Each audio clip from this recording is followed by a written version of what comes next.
మూడు విధాలుగా దొరుకుతాయండి సగ్గుబియ్యము.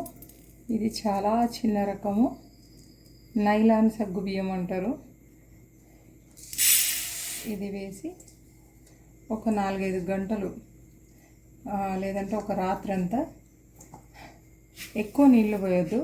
ఇప్పుడు 1 గ్లాసు పోసాం కదండి, దీనికి 1/2 గ్లాసు వాటర్ సరిపోతుందండి.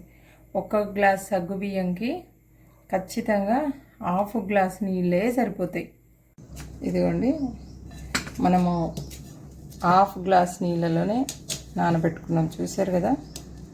అయినా కూడా ఎంతో కిందవన్నీ తడిచిపోయాయి, అంటే ముద్దలాగా అయ్యే ఛాన్స్ ఉంటాయి. ఇట్లుంటే విడివిడిగా ఉంటాయి, మెదపచ్చు.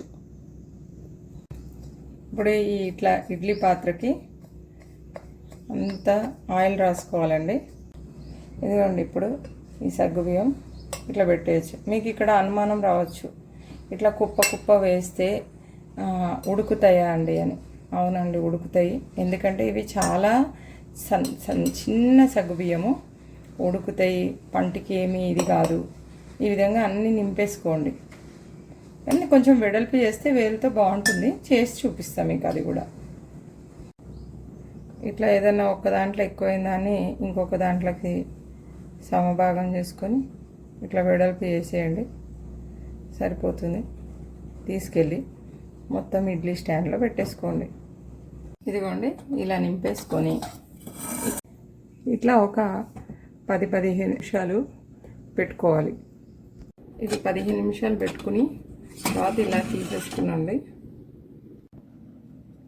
ఇదిగోండి, ఇంత సింపుల్గా వచ్చేస్తాయి, కష్టపడని అవసరం లేదు. ఇవి వేగవనేది కూడా ఉండదు, ఇంత సింపుల్గా వచ్చేస్తాయి.